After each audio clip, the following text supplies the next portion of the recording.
Derivative का third method है जिसमें लॉगरिथम के फॉर्म में फंक्शन आता है। उसे बोलेंगे हम अपने समझने के लिए लॉगरिथमिक रूल। मैंने लॉगरिथम रूल लिखे, लॉगरिथमिक रूल भी बोलते हैं इसको। इसमें फंक्शन किस टाइप का आता है, जैसे फॉर एग्जांपल हमारे पास आया function f of x is equals to ln of 2x cube plus 4x square plus 11। पुराना फंक्शन ही यूज़ कर रही हूँ ताकि समझ अच्छी तरह आए।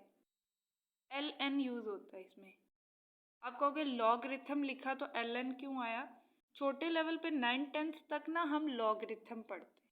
जब हम बड़े लेवल पे आ जाते हैं, फर्स्ट ईयर सेकेंड ईयर या और बड़े लेवल पे आ जाते हैं, तो उसमें फिर लॉग यूज़ नहीं होता, लॉग बहुत कम होता है यूज़, फिर ln यूज़ होता है। तो ln और log एक ही चीज़ है तकरीबन क्या, दोनों एक दूसरे के कज़न समझ लो। तो ये एक ही मेथड होता है इनको सॉल्व करने का, ln हो या log हो, दोनों को लॉगरिथम ही बोला जाता है। लॉगरिथमिक रूल में या लॉगरिथम रूल में फंक्शन इस फॉर्म में होगा कि जो टर्म होगी, अलजेब्रिक टर्म्स होंगी या अलजेब्रिक एक्सप्रेशन होगा, उस पूरे एक्सप्रेशन का लॉग होगा या उसमें लॉग यूज़ होगा। तो याद रखो कि हमारे पास जब भी कोई लॉग का फंक्शन हो या लॉग में वेरिएबल हो और उसका डेरिवेटिव लेना है, तो उसका सीक्वेंस थोड़ा सा चेंज होता है। अब चेंज क्या होता है, मैं रफ में आपको समझा देती हूँ। फॉर एग्जांपल हमारे पास ln ऑफ x है, इसका हमने डेरिवेटिव लेना है, d/dx लेना है। तो जब ln की फॉर्म में कोई वेरिएबल होगा और उसका हम डेरिवेटिव लेंगे तो वो 1/x कहलाएगा। मतलब ln ऑफ x है तो वो 1/x आएगा। तो कोई भी चीज़ जो ln की फॉर्म में होगी वो 1/, की फॉर्म में आ जाएगी, वो उसका डेरिवेटिव होगा। ln ऑफ y हो तो 1/y हो जाएगा, ln ऑफ x होगा 1/x हो जाएगा। अब यहाँ पे ये तो पूरा एक सिंपल डेरिवेटिव उसका था, सिर्फ एक वेरिएबल का, लेकिन यहाँ पे तो एक से ज़्यादा वेरिएबल्स हैं, पूरी इक्वेशन है और पूरे एक्सप्रेशन का उन्होंने ln लिया हुआ है, होल का। तो फिर अब हम क्या करेंगे, d/dx f of x d/dx ln of 2x cube plus 4x square plus 11।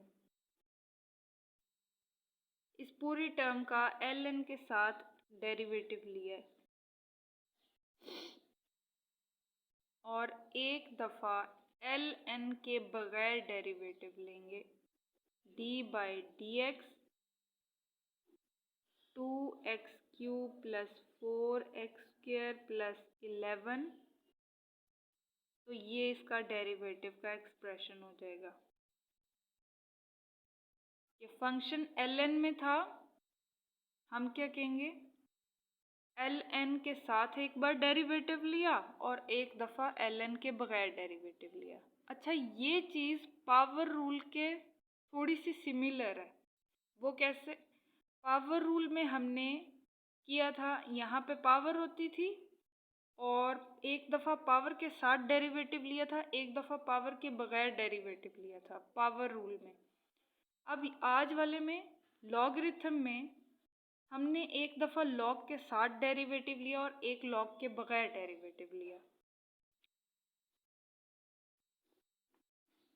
अब हम क्या करेंगे, किसी भी चीज़ का हम ln लेते हैं तो वो 1/, में आ जाता है। तो ये पूरा एक्सप्रेशन है ln के साथ, तो ये 1/, में आ जाएगा। 2x cube plus 4x square plus 11, ये टर्म आ गई, ठीक है, 1/, में आ गया और इसको हम छेड़ा छाड़ी नहीं करेंगे, 1/, में आ गया। अब इसको पावर के बगैर डेरिवेटिव लेंगे, वही हमारा पुराना देसी मेथड, 2 अलहदा लिखा, 3 पहले आ गया और x लिखा, 3 में से 1 माइनस किया, फिर 4 लिखा, फिर 2 इसकी पावर जो थी x की वो पहले आ गई और x2 माइनस 1 लिखा, प्लस ये डेरिवेटिव था 11, तो ये 0 आ गया इसका डेरिवेटिव।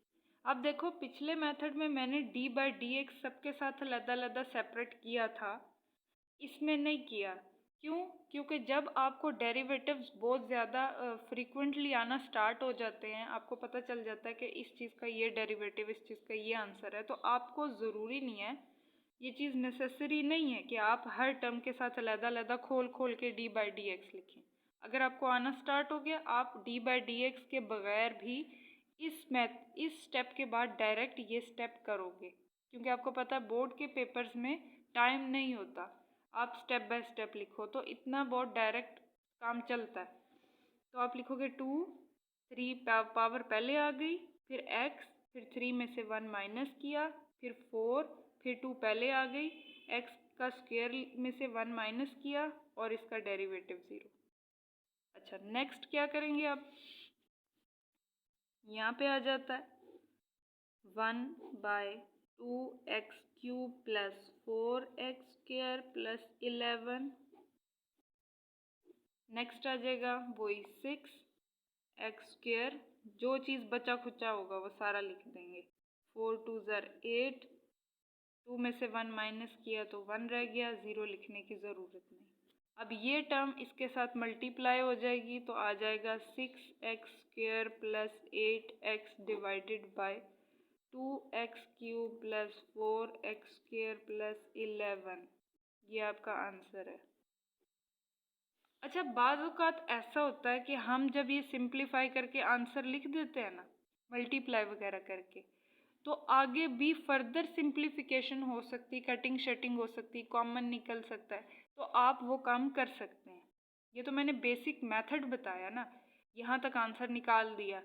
आपके लिए ज़रूरी नहीं है कि यहाँ तक ही आंसर निकालो, अगर ये फर्दर कॉमन निकल सकता है, इसमें से सिंप्लीफिकेशन हो सकती है, फैक्टर्स बन सकते हैं, मिड टर्म ब्रेक हो सकती है, कुछ भी हो सकता है, तो आप कर सकते हो, वो ज़्यादा अच्छा हो जाएगा।